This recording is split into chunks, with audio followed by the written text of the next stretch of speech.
இந்த 4வது வகுப்பின் தலைப்பானது வேதாகமத்தின் பார்வையில் முன்மாதிரியான பெற்றோர்கள் என்கிற ஒரு தலைப்பாக இருக்கிறதை பார்க்கணும். பாருங்கள், இந்த தலைப்பை குறித்து நான் பார்க்கும்போது இதில் சில 2 வசனங்கள் பகுதிகளையும் கொடுத்துருக்காங்க. நியாயாதிபதிகள் 13:8 மற்றும் 12 லூக்கா 1ஆம் அதிகாரம் 6வது வசனத்தையும் கொடுத்துருக்காங்க. நம்ம அந்த வசன பகுதிகளை வாசித்து நான் பாடத்துக்குள்ளே போகலாம். நியாயாதிபதிகள் 13ஆம் அதிகாரம் 8வது வசனத்தை வாசிப்போம். அப்பொழுது மனோவா கர்த்தரை நோக்கி விண்ணப்பம் பண்ணி, என் ஆண்டவரே, நீர் அனுப்பின தேவனுடைய மனுஷன் மறுபடியும் ஒரு விஷயம் எங்களிடத்தில் வந்து பிறக்கப் போகிற பிள்ளைக்காக நாங்கள் செய்ய வேண்டியதை எங்களுக்கு கற்பிப்பாராக என்று வேண்டிக் கொண்டான். 12வது வசனம். அப்பொழுது மனோவா, நீர் சொன்ன காரியம் நிறைவேறும்போது அந்த பிள்ளையை எப்படி வளர்க்க வேண்டும், அதை எப்படி நடத்த வேண்டும் என்று கேட்டான். இது ஒரு வசன பகுதி. இன்னொரு வசன பகுதி லூக்கா 1ஆம் அதிகாரம் 6வது வசனமாக இருக்கிறது. லூக்கா 1ஆம் அதிகாரம் 6வது வசனம். கர்த்தரிட்ட சகல கற்பனைகளின்படியையும் நியமங்களின்படியையும் குற்றமற்றவர்களாய் நடந்து தேவனுக்கு முன்பாக நீதி உள்ளவர்களாக இருந்தார்கள். அப்போ பெற்றோர்கள் முன்மாதிரியா இருக்கிறார்களா அப்படின்னு ஒரு கேள்வி கேட்டோம்னா நம்ம எல்லாருமே ஆமான்னு தான் சொல்லணும். ஏன் அப்படின்னா பாருங்க, பிள்ளைகள் வளரும் பொழுதே பொதுவாக யாரோ ஒருத்தரை அவர்கள் பின்பற்றி கொண்டுதான் வளர்றாங்க. நிறைய பேர் நம்ம சொல்றோம், அம்மா மாதிரியே நடக்கிறாங்க, அம்மா மாதிரியே பேசுறாங்க அப்படின்னு சொல்றோம். சில நேரத்தில் அப்பாவை போல இருக்கிறாங்கன்னு சொல்றோம், தாத்தாவை போல. இப்படி யாரோ ஒருத்தரை பிள்ளைகள் என்ன செய்யறாங்க, பின்பற்றுகிறதை பார்க்கணும். நம்ம கூட சில நேரங்களில் நம்ம பிள்ளைகளை உற்சாகப்படுத்துறோம், அந்த பையன் மாதிரி படி, இந்த பெண் மாதிரி படி, அப்படின்னா நம்ம நிறைய காரியங்களில் உற்சாகப்படுத்துறோம். அப்போ யாரோ ஒருவரை பின்பற்றி கொண்டுதான் நாம் வளர்கிறோம். இப்ப நம்ம உடை உடுத்துறதே எடுத்துக்கோமே, எல்லாரும் ஏன் பேண்ட் ஷர்ட் போட்டிருக்கிறோம்? இதுவும் இன்னொருத்தரை பார்த்து கற்றுக்கொண்டு வளர்ந்தது தான். அதே மாதிரி புடவை கட்டுறது நம்ம தமிழகத்தினுடைய பாரம்பரியம் சொல்லி, இப்படி நிறைய விஷயங்கள் நாம் பின்பற்றி கொண்டுதான் இருக்கோம். அப்போ பாருங்க, எது நாம் பின்பற்ற வேண்டும்? ஏன் அப்படின்னா பாருங்க, நமக்கு வேதாகமத்திலே பார்க்கும் பொழுது தேவனும் சில நபர்களை பின்பற்றும்படியா சொல்லியிருக்காங்க. அப்போ அவர்களை ஏன் பின்பற்ற வேண்டும்? பாருங்க, இதை தான் நம்ம என்ன செய்ய போகிறோம் இந்த பாடத்துல. ஏன் அப்படின்னா பாருங்க, பெற்றோரை பின்பற்றுகிறவர்களாய் இருக்கணும் அப்படின்னு சொன்னா, பெற்றோர்கள் தேவனுக்கு பிரியமான மாதிரிகளை உடையவர்களா இருக்கும்.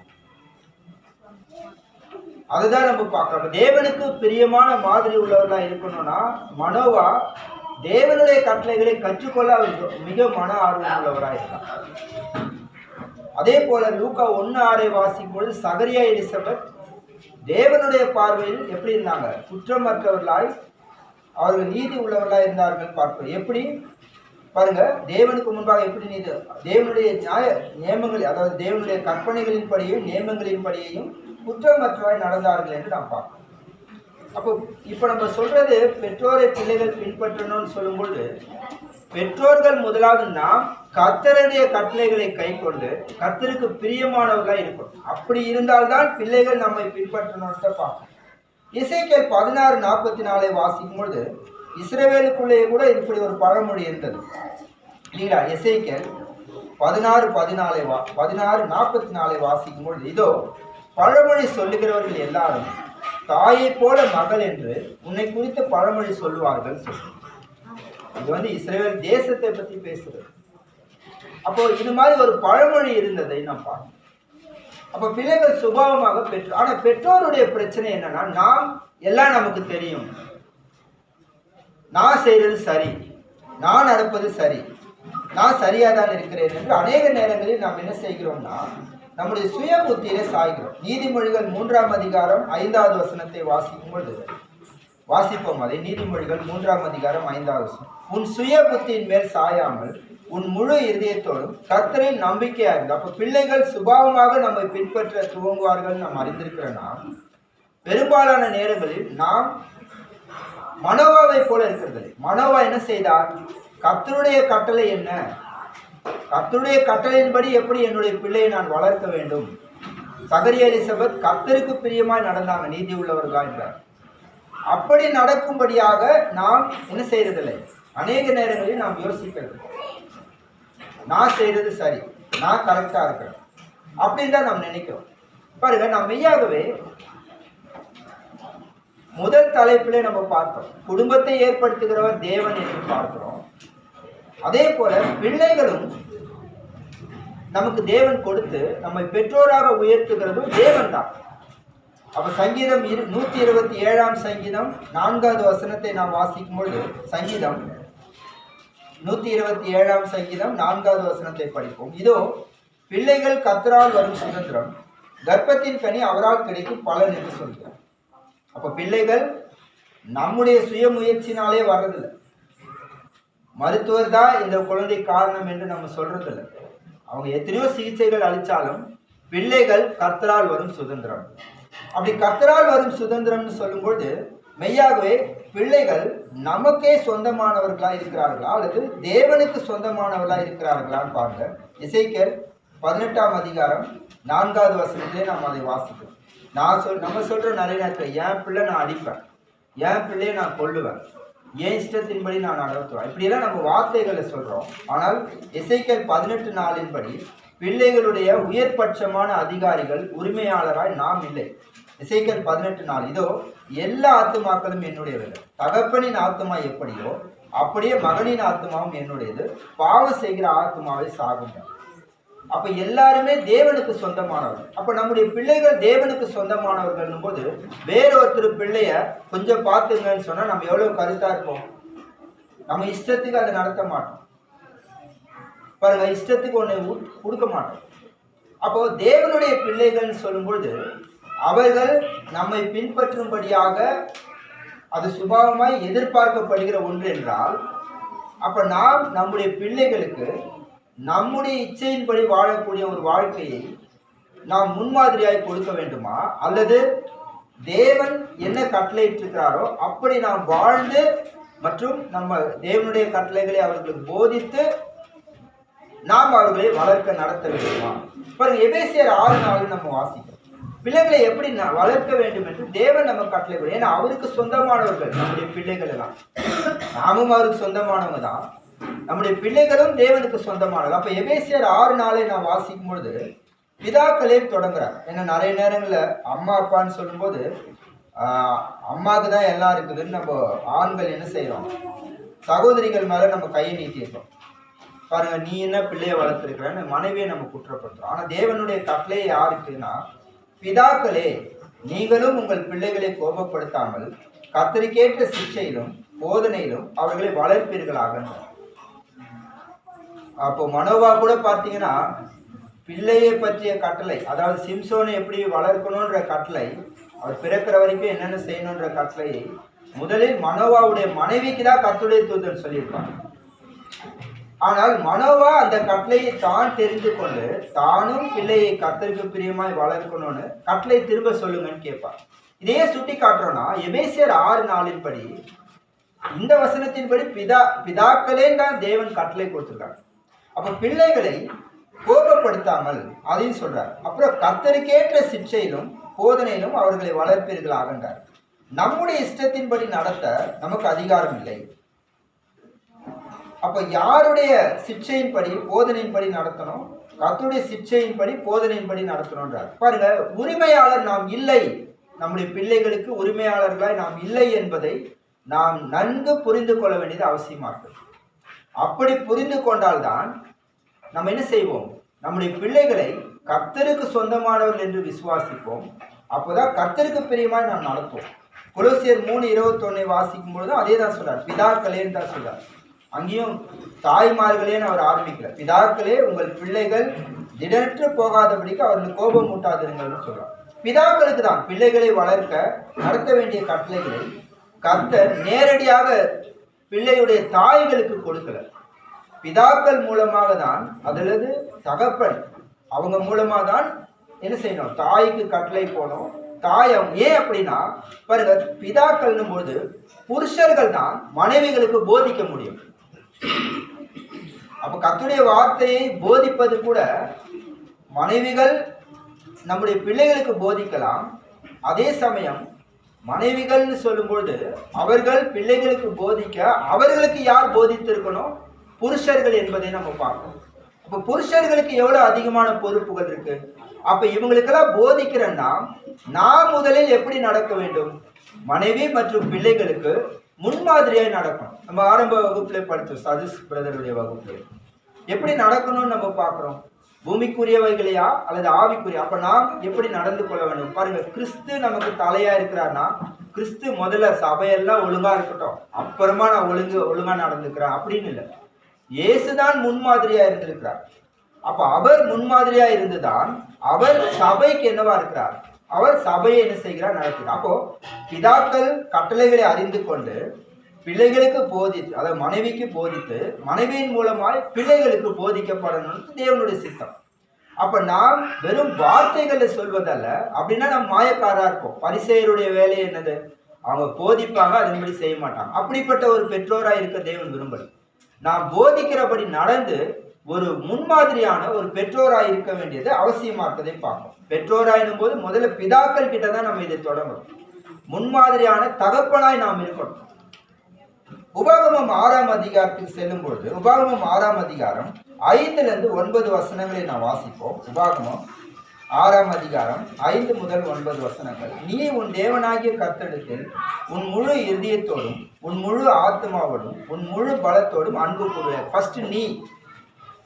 அப்போ புருஷர்களிடத்தில் பேசுறார், நீன்னு சொல்லிட்டு அப்புறம் பாருங்க பெற்றோர் இடத்தில் வரார். 6வது வசனத்தில், இன்று நான் உனக்கு கட்டளையிடுகிற இந்த வார்த்தைகள் உன் இருதயத்தில் இருக்க கடவுது. அப்ப மீண்டும் யார் இடத்தில் வருகிறார்?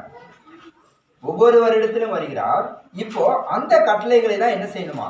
7வது, நீ அவைகளை உன் பிள்ளைகளுக்கு கருத்தாய் போதித்து, நீ உன் வீட்டில் உட்கார்ந்திருக்கிற போதும், வழியில் நடக்கிற போதும், படுத்துக் கொள்கிற போதும், எழுந்திருக்கிற போதும் அவைகளை குறித்து பேசி, அவைகளை உன் கையின் மேல் அடையாளமாக கட்டிக்கொள்வதாக, அவைகள் உன் கண்களுக்கு நடுவே ஞாபகக்குறியா இருக்கிறது, அவைகளை உன் வீட்டிலும் நிலைகளிலும் உன் வாசல்களிலும் எழுதுவாயாக சொல்றாங்க. பாரு, இன்னைக்கு நம்ம வசன பலகைகள்லாம் வச்சிருக்கலாம், அது தப்புன்னு நான் சொல்லலை. ஃபர்ஸ்ட் எங்க இருக்கணும்? அவைகள்லாம் நம்முடைய இருதயத்துக்குள்ள இருக்கணும். நம்முடையனும் போது புருஷர்களுடைய இருதயத்துக்குள்ள ஃபர்ஸ்ட் வந்துடணும். அப்புறம் அவருடைய மனைவிகளுக்குள்ள அது இருக்கணும். தேவனுடைய கட்டளைகள் அவனுடைய இருதயத்தில் இருக்கணும். அவைகளை தான் பிள்ளைகளுக்கு கருத்தாய் எப்பொழுதெல்லாம் பேசலாம்? உட்காரும் பொழுது, எழுந்திருக்கிற பொழுது, படுத்துக் கொள்கிற பொழுதுன்னு சொல்றாங்க. அப்போ நம்முடைய பிள்ளைகளுக்கு நாம் முதலில் போதிக்கணும் அப்படின்னும் பொழுது அந்த கட்டளைகள் நம்முடைய இருதயத்தில் இருக்கணும்ன்ற. இன்னைக்கு இருக்கிற மாதிரி வேத வாக்கியங்கள் அன்னைக்கு கிடையாது. இன்னைக்கு நம்ம ஒரு ரீடிங் பண்ண தெரிஞ்ச பிள்ளைங்கள் கிட்ட என்ன செய்யறோம்? பைபிளை கொடுத்துருந்தா 2 அதிகாரம் படி, 1 அதிகாரம் படி நம்ம சொல்றோம், படிக்கிறாங்க பிள்ளைகள். அன்றைக்கு அந்த மாதிரி பைபிள் எல்லாம் எல்லாரும் இடத்துல இல்லை. அப்ப அவங்க கட்டளைகளை என்ன செய்வாங்க? அவங்க முதலாவது அறிந்து கொண்டு அவைகளை போய் தங்களுடைய பிள்ளைகளுக்கு போதிக்கணும். பாருங்க, இன்றைக்கும் அதை தான் நம்ம செய்யணும். சின்ன குழந்தைகளுக்கு வசனம் தெரியாதுன்னு நம்ம சொல்ல வேண்டாம். சில கட்டளைகளை பிள்ளைகளே சுட்டி காட்டுவாங்க, நீங்க ஏன் அப்படி செய்றீங்க? அவள் வாசிக்க தெரியாது பைபிள, பிரசங்கத்துல கேட்டிருப்பாங்க, நீங்க ஏன் அப்படி நடக்கிறீங்க? சுட்டி காட்டுவோம். அப்போ முன்மாதிரியான பெற்றோரா நாம் இருக்க வேண்டியது. அவன் மனோவா இருந்தார். மனோவா சிம்சோனுக்கு முன்மாதிரியா இருந்தார் என்பதற்கு நம்ம எல்லா வேத வாக்கியமும் இல்லை. அதே போல சகரியாவும் யோவான் ஸ்நானகன் முன்மாதிரியாக இருந்தார் என்பது இல்லைன்னு நம்ம நினைக்கலாம். ஆனால் சகரியாவை குறித்து பார்க்கிறப்போ யோவான் ஸ்நானகன் பிறப்பதற்கு முன்பே அவர்கள், சகரியா எலிசபெத் இருவருமே உண்மையுள்ளவர்களாய், தேவனுக்கு உண்மையுள்ளவர்களாக இருந்தார்கள் என்று படிக்கிறோம். அப்ப அப்படின்னா அவங்க எப்படி நடந்திருப்பாங்க? ஒரு உண்மையுள்ளவர்களாக தான் நடந்திருப்பாங்க. பாருங்க, யோபுவை குறித்து நம்ம பார்ப்போம். யோபு 1ஆம் அதிகாரம் வசனங்கள் 4-5 நாம் வாசிப்போம். யோபு 1:1 நாம் வாசிப்போம். யோபு முதலாவது எப்படி இருந்தார்? உத்தமனும் சன்மார்க்கனும் தேவனுக்கு பயந்து பொல்லாப்புக்கு விலகுறவனுமாகி என்றார். 1ல மட்டும் சொல்ல, 1:1 மட்டும் 8வது வசனத்திலே சொல்றார். அப்படிப்பட்ட யோபு தன்னுடைய பிள்ளைகள் எப்படி நடக்க வேண்டும் அப்படின்றத குறித்து அவர் எவ்வளவு ஜாக்கிரதையா இருந்தார் பாருங்க. 4-5 வசனங்களை வாசிப்போம். அவன் குமாரர் அவனவன் தன் தன் நாளிலே தன் தன் வீட்டிலே விருந்து செய்து தங்கள் 3 சகோதரிகளையும் தங்களுடைய போஜனம் பண்ணும்படி அழைப்பார்கள். விருந்து செய்கிற அவரவருடைய நாள் முறை முடிகிற போது யோபு ஒருவேளை என் குமாரர் பாவம் செய்து தேவனை தங்கள் இருதயத்திலே தூஷித்திருப்பார்கள் என்று சொல்லி அவர்களை அழைத்து அனுப்பி பரிசுத்தப்படுத்தி அதிகாலமே எழுந்து அவர்கள் எல்லாருடைய இலக்கத்தின்படியையும் சர்வாங்க தகன பலிகளை செலுத்துவான். இந்த பிரகாரமாக யோபு அந்நாட்களிலெல்லாம் செய்து வந்தான்னு சொல்றார். தன்னுடைய பிள்ளைகள் எப்படி வேணாலும் இருக்கணும்ன்றது இல்லை. அதுவும் அவங்கவுங்களுடைய வீட்டில் விருந்து செய்கிறாங்கன்னும் போது அவங்கவுங்களுக்கு வீடு இருக்கிற அளவுக்கு வளர்ந்துருக்குறாங்க. கேள்வி என்னன்னா, இதுல அந்த பிள்ளைகளுக்கு யார் முன்மாதிரியா இருக்கார்? பாருங்க, யோபு தேவனால் நற்சாட்சி பெற்றிருந்ததை பார்க்கணும். யோபுடைய மனைவியை பத்தி நம்ம சொல்ல வேண்டாம், அவங்களை ரொம்ப குறைச்சும் எடை போட்டுற வேண்டாம். ஏன் அப்படின்னா அவங்களுடைய சோதனையின் அளவு அவ்வளவு பெருசு. சரி, அதுல நம்ம குறிப்பிட்டு சொல்றது என்னன்னா, யோபுவை நம்ம பார்க்கணும். அது மாத்திரமல்ல, யோபு போல எத்தனை நீதிமான்களை பார்க்க முடியும்? நோவாவை தேவன் நீதிமான் என்று சொன்னார். நோவாவுடைய பிள்ளைகளை நீதிமான்கள் என்று சொல்லல. நோவாவுடைய நீதி நிமித்தம் தான் பேழையில் என்ன செய்யப்பட்டாங்க, ரட்சிக்கப்பட்டாங்க என்பதை நம்ம வாசிக்கிறோம். அவருடைய விசுவாசத்தை பற்றியும் ஆதியாகமம் 11ஆம் அதிகாரம் 7வது வசனத்தை நம்ம படிக்கிறோம். இப்படி நோவாவை கர்த்தர் சொல்கிறார். யோபு, நோவா, தாவீதை குறித்து நாம் பார்க்கிறோம். பாருங்க, 1 ராஜாக்கள் 15ஆம் அதிகாரத்திலே நாம் பார்க்கும்போது உரியாவின் சங்கதி ஒன்று தவிர என்றார். அப்போ பாருங்க, முன்மாதிரியான பெற்றோர் என்று சொல்லும்போது, குறிப்பாய் தாவீதை குறித்து சொல்லும்போது தாவீதை மட்டும் சொல்லி முடிச்சிடல. தாவீதுடைய குமாரன் சாலமோனும் உண்மையுள்ளவராக இருந்தார், தாவீதை போல பின்பற்றினார். கடைசியில தான் கொஞ்சம் அவர் விலகி போனார். அது மாத்திரமல்ல, தாவீதுடைய சந்ததியில் வந்த ஆசா ராஜாவை கம்பேர் பண்ணும்போது தாவீதை போல நடந்து கொண்டான்னு சொல்வார். வேத வாக்கியங்களுக்கு நமக்கு நேரம் இல்லை, அதனால நான் கடந்து போறேன். யோசபாத்தை குறித்து சொல்வார், எசேக்கியா ராஜாவை குறித்து சொல்வார்.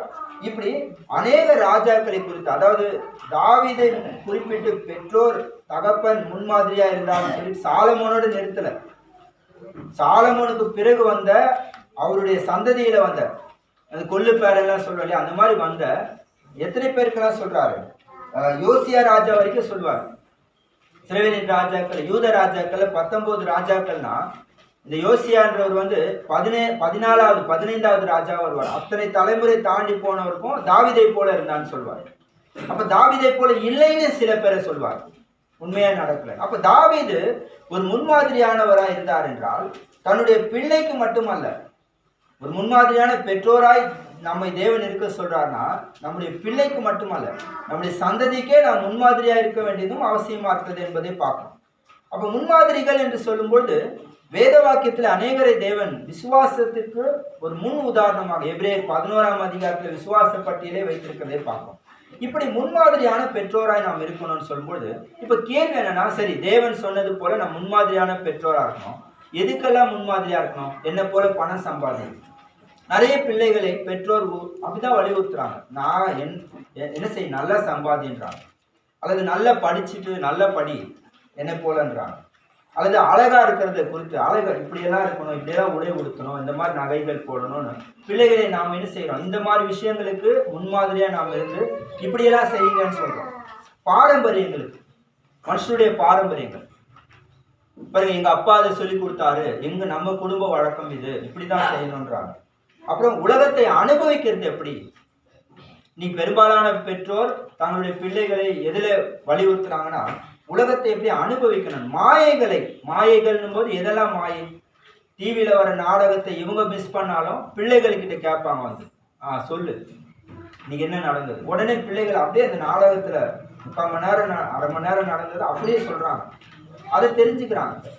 இப்ப இதுக்கெல்லாம் நம்ம முன்மாதிரியா இருக்கிறது. நடிக்க கற்றுக் கொடுப்பது பிள்ளைகளுக்கு. நடிக்கிறதுன்னும் போது எப்படின்னு என்ன செய்யறாங்க? பெற்றோர் இடத்துல இருந்து பிள்ளைகள் அப்படியே அதை கற்றுக்கொள்றாங்க. பொய் சொல்றது, பெருமை பேசுறது. என்னமா பெருமை பேசுறாங்க தெரியுமா? அதே போல அவரை பத்தி அப்பாவை பத்தி சொல்லனாலும் பிள்ளைகள் அவங்கள பத்தி அவங்க பெருமையா பேசிப்பாங்க. அப்புறம் அசட்டை பண்றது, மாம்சத்தின், இப்படி நிறைய மாம்சத்தின் கிரியைகளில் பெற்றோர்கள் தங்களுடைய பிள்ளைகளுக்கு முன்மாதிரியா இருந்து அவர்களை கெடுக்கிறதை நம்ம நிறைய நேரங்களில் பார்க்கணும். என்னுடைய அப்பாவா சினிமா பாட்டு சூப்பரா பாடுவாரு அப்படின்னு பிள்ளைகள் சொல்லுவாங்க. அப்ப நான் என்ன செய்வேன்? அது மாதிரி நான் பாடுவேன். அதுக்கு நான் என்ன செய்வேன்? யூடியூப்ல போய் நான் என்ன செய்வேன்? அதை போய் நான் கற்றுக்கொள்வேன். இப்படி என்ன செய்யறாங்க பிள்ளைகள்? பெற்றோர் மூலமாக அநேக பொல்லாத விஷயங்கள், தீமையான விஷயங்களை கற்றுக்கொள்றதை பார்க்கிறோம். அப்ப நம்ம ஆரம்பத்திலே சொன்னோம், பெற்றோர்கள் பிள்ளைகளுக்கு முன்மாதிரியா இருக்கணும்னா தேவன் விரும்புறது இது இல்லை, இப்படி நடக்கணும்னு இல்லை. அப்ப நம்ம எதற்கு முன்மாதிரியா இருக்கணும்? பாருங்க, கிறிஸ்தவுக்குள்ளான பெற்றோர்கள் கூட இப்ப நம்ம சொன்ன இந்த லிஸ்ட்ல ஒண்ணுல முன்மாதிரியா இருப்பாங்க. நம்ம அப்படி இருக்கக்கூடாதுன்னு பார்க்கிறோம். பாருங்க, லவோதிக்கேய சபையை குறித்து வெளிப்படுத்தல் 3ஆம் அதிகாரத்துல கர்த்தர் சொல்லும்போது அவங்க ஆவிக்குரிய வகையில குருடரா இருந்தாங்க என்பதை சொல்றாங்க.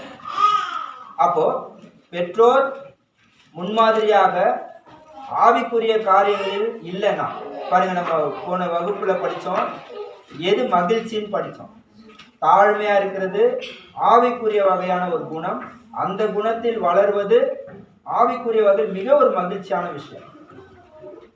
அதே நேரத்தில் பணத்திற்காக வாழ்வது, உலக கல்வி, அழகு, பாரம்பரியம், இப்படி எல்லாம் பொல்லாத, இதெல்லாமே அனித்தியமானது.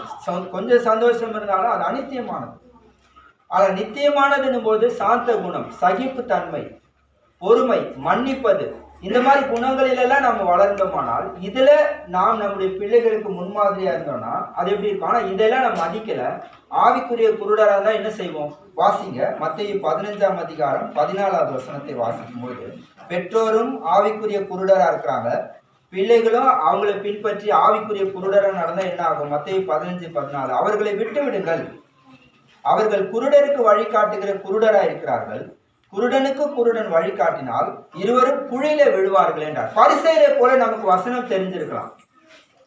மத்தேயு 23 படி பார்க்கிறப்போ 1-2 வசனங்களை மோசேயினுடைய ஆசனத்துல வந்து அவர்கள் வசனத்தையே சொல்லலாம், அவர்களை போல நம்ம சொல்லலாம். ஆனா அவர்கள் சொல்லியும் செய்யாது இருக்கிற பொழுது நாமும் அதே போல பெற்றோராக, அப்ப மாயக்காரராக நாம் இருந்தோமானால் நாம் எப்படி இருப்போம்? பரிசேயர் எப்படி குழியில விழுவாங்கன்னு சொன்னாரோ அது போல நாமும் குழியில விழுகிறோம். நம்முடைய முன்மாதிரியை பின்பற்றுகிற பிள்ளைகளும் குழியிலே தான் விழுவார்கள் என்பதை நாம் பார்க்கணும். அப்ப சில பெற்றோரை குறித்து வேத வாக்கியத்துல தவறான முன்மாதிரியா இருக்கின்றதை நம்ம வாசிக்கிறோம். இப்ப தவறான முன்மாதிரின்னு சொல்லும்போது சவுல் பதவியை அன்பு கூர்ந்ததை நாம் பார்க்கணும். யார் தான் விரும்ப மாட்டா ஒரு ராஜாவா இருக்கிறத பத்தி. அப்போ ஒரு இஸ்ரவேல் நாட்டினுடைய ராஜாவாய் அவர் இருக்கிறார். அப்புறம் யோனத்தான் அவருடைய மகன், அவன் ராஜாவா இருக்கணும்னு அடுத்தது அவர் விரும்புகிறார் சவுல். பாருங்க, பூமிக்குரிய மாம்ச சிந்தையுடைய ஒரு பெற்றோரா இருந்தா என்ன சொல்லுவோம்? அதுதான் சரி, சவுல் தான் ரைட்டுன்னு நம்ம சொல்லுவோம். ஆனால் 1 சாமுவேல் 20ஆம் அதிகாரம் 30-34 யோனத்தான் சவுலை பின்பற்றவில்லை. இந்த விஷயத்தை வாசிக்க போறதுல 1 சாமுவேல் 20 30-34 வசனத்தை படிச்சோன்னா யோனத்தான் என்ன சொல்றாரு? தாவீது தான் அடுத்தது ராஜாவாக போறான், ஒரு மேய்ப்பனுடைய மகன், அவன் ராஜாவாயிட உன் சீட்டுக்கு வர போறான், நீ அவனை போய் தோழனா வச்சிட்டு இருக்கிறேன்னு சவுல் கடிந்து கொள்ளும் பொழுது பாருங்க, யோனத்தான் அப்பொழுது என்ன சொல்றாரு, என்ன செய்கிறார்? அதை பத்தி அவர் அக்கறையா இல்லை, ராஜாவுடைய சீட்டை பத்தி அவர் அக்கறையா இல்லை. அது தேவனுடைய சித்தம்னா அது நடக்கட்டும் வந்து அவர் என்ன செய்யறாரு? அவரு தொடர்ந்து தாவீதை சிநேகித்ததை நாம் பார்க்க முடியும். அது மாதிரி 2 ராஜாக்கள் 21ஆம் அதிகாரத்துக்கு நாம் போகும்போது மனாசே ஒரு பெற்றோர் அப்பாவா இருந்து கொண்டு, அவர் வெறும் தகப்பனாய் மட்டுமல்ல, மனாசே ராஜா, யூத கோத்திரத்தினுடைய ராஜா, அவர் இஸ்ரவேல் ஜனங்களை எல்லாம் பாவம் செய்ய வழி நடத்தினார். பாருங்க, அவருடைய அடிச்சுவடை அப்படியே என்ன செய்யறாரு? அவருடைய மகன் பின்பற்றார். அவருடைய மகன் சொல்லும் போது ஆமான் என்ன செய்யறாரு? அவருடைய அடிச்சுவடில நடக்கிறார். அப்ப இருவருமே எங்க போறாங்க? மனாசே அவருடைய பாவத்தின் நிமித்தம் தண்டிக்கப்படுறாருன்னா அவருடைய மகனும் என்ன செய்யறாரு? அவரை பின்பற்றி இது மாதிரி நிறைய கெட்ட உதாரணங்களை தேவன் நமக்கு வழங்கியிருக்கிறார். அப்ப பிள்ளைகள் பெற்றோரை எல்லாத்துக்கும் பின்பற்றணுமா? ஒருவேளை இங்க இருக்கிற அநேகர் வந்து பெற்றோராக இருக்கலாம், சரி, அநேகர் பிள்ளைகளாகவும் இருக்கலாம். இப்ப என்னுடைய அப்பா என்ன சொன்னாலும் நான் பிளைண்டா நான் நம்புவேன், என்னுடைய அம்மா என்ன சொன்னாலும் நான் நம்புவேன் அப்படின்னு திருமணம் முடித்த பிள்ளைகள் கூட இன்றைக்கு நடந்து கொள்றாங்க. பாருங்க, அப்படி இல்லை. அப்ப நம்முடைய பெற்றோர் கர்த்தருக்குள்ள கட்டளைகள் கொடுக்கலனாலும், அவர்கள் கர்த்தருடைய வழியிலே நடக்கலனா, நாம் அவர்களை பின்பற்றினால் நாம் குழியிலே போய் விடுவோம். அப்ப முன்மாதிரி இல்லாத பெற்றோரா இருந்தால் நாம் என்ன செய்ய வேண்டும்? ஒரு வசனத்தை வாசிப்போம். 1 ராஜாக்கள் 15:13 நாம் வாசிப்போம். 1 ராஜாக்கள் 15ஆம் அதிகாரம் 13வது வசனம். தோப்பிலே அருவருப்பான விக்கிரகத்தை உண்டு பண்ணின தன் தாயாகிய மாகாளையும் ராஜாத்தியா இராதபடிக்கு விலக்கி விட்டான். அவளுடைய விக்கிரகத்தையும் ஆசா நிர்மூலமாக்கி கீதரோன் ஆற்றாண்டையிலே சுட்டெரித்து போட்டான்னு சொல்றார். ஆசா ராஜாவான பாருங்க, அவருடைய அப்பா அபியாம்ன்றவர் மற்றும் ரெகோபியாம், இவங்கள சாலமோனுடைய மகன் பேரன், இவங்களுடைய கொள்ளு பேரன், சாலமோனுடைய கொள்ளு பேரன் தான் இந்த ஆசா. பாருங்க, இவர் என்ன செய்தார்? அதாவது இந்த 2 பேருமே ரெகோபியாமும் சரி அபியாமும் சரி விக்கிரக ஆராதனை செய்தவங்க. அவங்களுக்கு யார் செல்வாக்கா இருந்தாங்கன்னு நமக்கு தெரியாது. ஆனால் தன் தாயாகிய இந்த மாகாளை என்ன செய்தார்? ராஜாத்தியா இராதபடி தள்ளிவிட்டார். இது மட்டுமல்ல, அவங்களுடைய விக்கிரகங்களையே ஒழிச்சிட்டார். அப்போ நம்முடைய பெற்றோர் நாம் பின்பற்ற வேண்டிய நல்ல மாதிரியா இல்லைன்னா நாம் அவர்களை தள்ளிவிட வேண்டும். அவருடைய கிரியைகளை தள்ளிவிடணும். கர்த்தர் என்ன சொன்னார் அதான் முக்கியம். இதே போல இன்னொரு உதாரணம் என்னன்னா, ஆகாஷ் என்ற ஒரு பொல்லாத ராஜா, அவருடைய மகன் எசேக்கியா ராஜா, அவரும் என்ன செய்திருந்தார் நம்ம பார்த்தீங்கன்னா 2 நாளாகமும் 29ஆம் அதிகாரம் 1-7 நோட் பண்ணிங்க. இந்த ஆகாஷ் என்ற ராஜா பொல்லாதவனா இருந்து தேவாலயத்தை பூட்டி போட்டுற அளவுக்கு ஒரு மோசமான ஒரு ராஜாவா இருக்கார் பாருங்க. அதே நேரத்துல எசேக்கியா ராஜா அவர் மரித்த பிறகு, ஆகாஷ் மரித்த பிறகு எசேக்கியா ஆட்சிக்கு வந்த உடனே எசேக்கியா என்ன செய்தானா, அவங்க அப்பா செய்த அந்த விக்கிரகங்களை எல்லாம் தள்ளிட்டு மற்றும் தேவாலயத்தை திறந்து கர்த்தருக்கு பிரியமான காரியங்களை செய்வார். இந்த உதாரணம் நமக்கு என்ன சொல்லுகிறது? என்னுடைய பெற்றோர் செல்வாக்குள்ளவங்களா இருக்கலாம், என்னுடைய பெற்றோர் கர்த்தருக்குள்ளே இருக்கலாம், என்னுடைய பெற்றோர் கர்த்தருக்குள்ள இருந்து ஒரு ஊழியக்காரராக கூட இருக்கலாம். அப்படி இருந்தாலும் கூட கர்த்தர் சொல்லாததை நம்முடைய பெற்றோர் சொன்னாலும், கர்த்தர் சொல்லாத காரியங்களை செய்து கொண்டிருந்தாலும், அது என்னவா இருந்தாலும், அது எனக்கு லாபமா இருக்கலாம், அது எனக்கு ரொம்ப பிடிச்சதா இருக்கலாம், ஆனா அவைகளை நாம் தள்ளிவிட வேண்டியது அவசியமா இருக்கும். மத்தேயு 10:37 நம்ம பிள்ளைகளா இருந்தாலும் யாரா இருந்தாலும் நம் யாரை குறித்து மிக அக்கறையா இருக்கணும்னு பாருங்க. எதை குறித்து மிக அக்கறையா இருக்கணும்? மத்தேயு 10:37 வாசிப்போம். தகப்பனையாவது தாயையாவது என்னிலும் அதிகமாய் நேசிக்கிறவன் எனக்கு பாத்திரன் அல்ல, மகனையாவது மகளையாவது என்னிலும் அதிகமாய் நேசிக்கிறவன் எனக்கு பாத்திரன் அல்ல. அப்ப நாம் இயேசு கிறிஸ்துவின் சீசர்கள், நாம் தேவனுடைய பிள்ளைகள், தேவனுடைய அவரால் சிருஷ்டிக்கப்பட்ட ஆத்துமாக்கள் அவருக்கு சொந்தமானது. அப்ப நாம் என்ன செய்ய வேண்டிய அவசியமானது? நாம் அவரை தான் பின்பற்றணும். இயேசுடைய சரித்திரத்தை நாம் படிக்கும்போது இயேசு 12 வயதிலே என்ன செய்ய தொடங்கிட்டார்? லூக்கா 2:49 சொல்லல, நான் பிதாவுக்கு அடுத்தவர்களில் இருக்க வேண்டாமான்றார். அப்ப நம்முடைய பிள்ளைகளுக்கு சண்டே கிளாஸ்ல கற்றுக்கொள்ளப்படும் பொழுதே பிள்ளைகள் என்ன செய்ய வேண்டும்? பெற்றோர்கள் கர்த்தருக்குள் இல்லாத காரியங்களை செய்தால், அதை செய்யும்படி பிள்ளைகளை வலியுறுத்தினால் பிள்ளைகள் அப்பொழுதே புறக்கணிக்க தொடங்கலாம். யோவான் 2 போய் இயேசு சொல்வாரியா, ஸ்திரீயே உனக்கும் எனக்கும் என்ன என்பார் அவருடைய தாயை பார்த்து. இப்படி நிறைய இடங்களில் பார்க்கும்போது இயேசு தன்னுடைய பெற்றோரை காட்டிலும் தன்னுடைய உடன்பிறந்தவர்களை காட்டிலும் அவர் என்ன செய்கிறார்? தேவனை அவர் முதலிடத்தில் வைத்ததை பார்க்கணும். அப்ப நம்முடைய முன்மாதிரியாக நாம் என்ன செய்ய வேண்டியதா இருக்கிறது? நாம் யாரை வைத்திருக்க வேண்டும்?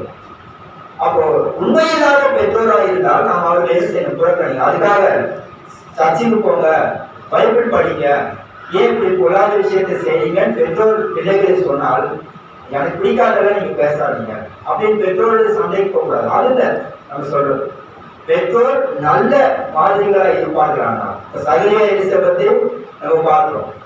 லூக்கா 1:6 அவர்கள் கர்த்தரிட்ட கட்டளைகளில் குற்றமற்றவரை நடந்து தேவனுக்கு முன்பாக நீதிமான்களா இருந்தார்கள் சொல்லும்போது, அப்ப அப்படிப்பட்ட ஒரு நல்ல மாதிரியாய் நம்ம பிள்ளைகளுக்கு இருக்கணும். அப்படி இருந்தால் பிள்ளைகள் அவர்களை பின்பற்றணும்.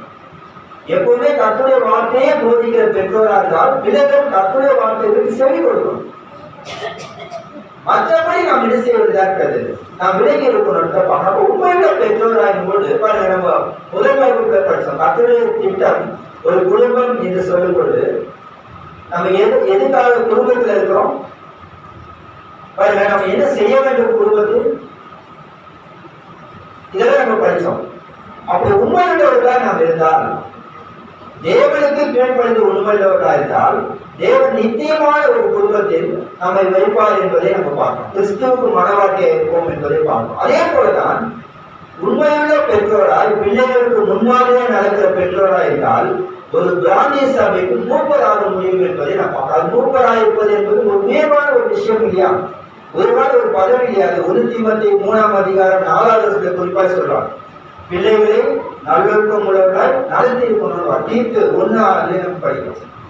அப்ப பெற்றோராய் நம்ம இருக்கிறனா ஒரு குடும்பத்தில் பிள்ளைகளுக்கு மேல ஒரு உயர்வான ஒரு இடத்துல தேவன் வச்சிருக்காருன்னா, அந்த உயர்வான இடத்தில் இருக்கிற நாம் உண்மையுள்ளவர்களாய் இருந்தால், நம்முடைய பிள்ளைகளை உண்மையுள்ளவர்களாய் வளர்த்திருந்தால் நடத்திருந்தால் ஒரு பிராந்திய சபையின் மூப்பர்களாய் நாம் உயர்த்தப்பட முடியும். அது மட்டும் இல்ல, மற்ற தகுதிகளும் இருக்கதான் செய்யும். அது மாத்திரமல்ல, மூப்பர்களாய் இருப்பது மட்டுமல்ல, நம்ம நித்தியமான இடத்தில் என்ன செய்வோம்? 2 தீமோத்தேயு 2ஆம் அதிகாரம் 11 முதல் 12 வசனத்தை நாம் வாசிப்போம். 2 தீமோத்தேயு 2ஆம் அதிகாரம் 11, 12. இந்த வார்த்தை உண்மை உள்ளது என்னவெனில், நாம் அவரோட கூட மரித்தோமானால் அவரோட கூட படைத்திருக்கிறோம், அவரோட கூட பாடுகளை சகித்தோமானால் அவரோட கூட ஆளுகை செய்வோம், நாம் அவரை மறுதளித்தால் அவரும் நம்மை மறுதளிப்பார். சுயமானவரே, பிள்ளையை வளர்க்கறது ரொம்ப கஷ்டம். பசங்க தான் எனக்கு படிக்க விருப்பம் இல்லை, அவங்களுக்கெல்லாம் முன்மாதிரியா இருக்கலாம் எனக்கு விருப்பம் இல்லை. செல்போன் வச்சுக்கோ, இதை பார்த்துட்டு இதை பாட்டு வச்சு தரேன் கேட்டுக்கிட்டு, படம் வச்சு தரேன் பார்த்துட்டு, பிள்ளைகள் வளர்ந்தோடனே அவங்களே தேடி இருப்பாங்க. இந்த படம் பிடிச்சிருக்கு, இந்த கார்ட்டூன் பிடிச்சிருக்கு, இதே தேடி இருப்பாங்க.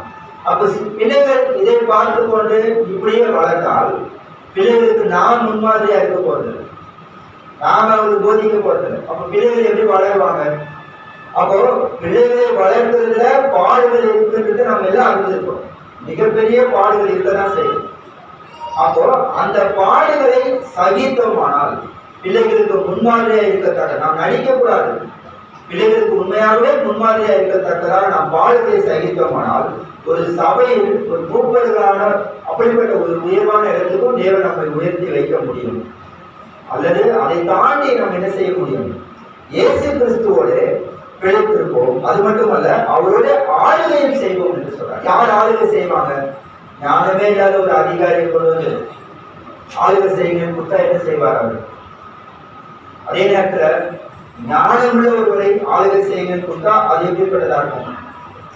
ஆபிரகாம் கூட ரோமர் 4:13 பார்த்தீங்கன்னா உலகத்தை சுதந்திரிப்பான்னு சொல்லும்போது, அப்ப ஆபிரகாம் மட்டுமல்ல, அவரை பின்பற்றுகிற விசுவாசம் உள்ள அடிச்சொலை நடக்கிற ஒவ்வொருத்தருமே அவருடைய கூட என்ன செய்ய போறாங்க?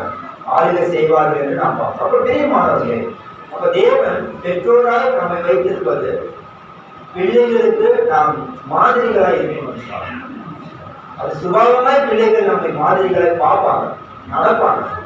அப்ப நாம் மெய்யாகவே உலகத்திலும் அனித்தியமான காரியங்களிலும் மாம்சத்தின் கிரியைகளிலும் பிள்ளைகள் முன்பாக அப்படியே வாழ்ந்து அப்படியே நடந்து, என் கேரக்டருக்கு தான் நான் இப்படிதான் இருப்பேன், என்ன நீ பின்பற்றாத அப்படி சொல்றதால தேவனுடைய சித்தம் நான் அவர்களுக்கு முன்மாதிரியா இருந்து அவர்கள் நம்மை பின்பற்றும். அப்ப நாம் நல்ல அடிச்சோடுகளை நடந்து நாமும் என்ன செய்வோம்? ஆபிரகாம் என்ன செய்வார்? புதிய உலகத்தை சுதந்திரிப்பார் போது அவரோடு சேர்ந்து ஈசாக்கு யாக்கோபும் சுதந்திரிக்கலாம் போறாங்க. அதுபோல நாம் அனைவருமே நிச்சயமான இடத்தில் ஒரு அருமையான ஒரு காரியங்களை சுதந்திரித்து, அதே போல இந்த பூமியில நம்ம என்ன செய்யறோம்? பிள்ளைகளுக்கு முன்மாதிரியா இருக்கத்தக்கதாக நாம பிரயாசப்படும் பொழுது மெய்யாக அது வீணான ஒரு காரியமா இருக்க போகிறது. நித்தியத்திலே இயேசு கிறிஸ்துவோட இருப்போம், அவர்களை கூட ஆறுதலையும் செய்வோம் என்று பார்ப்போம். அப்படிப்பட்ட மேன்மையான காரியங்களை செய்யத்தக்கதாக நாம் பிரயாசப்படும். தேவன் தாமே உங்களை ஆசீர்வதிப்பார். மீண்டுமாக வாய்ப்பளித்த சபையாருக்கும் ஊழியருக்கும் நன்றி.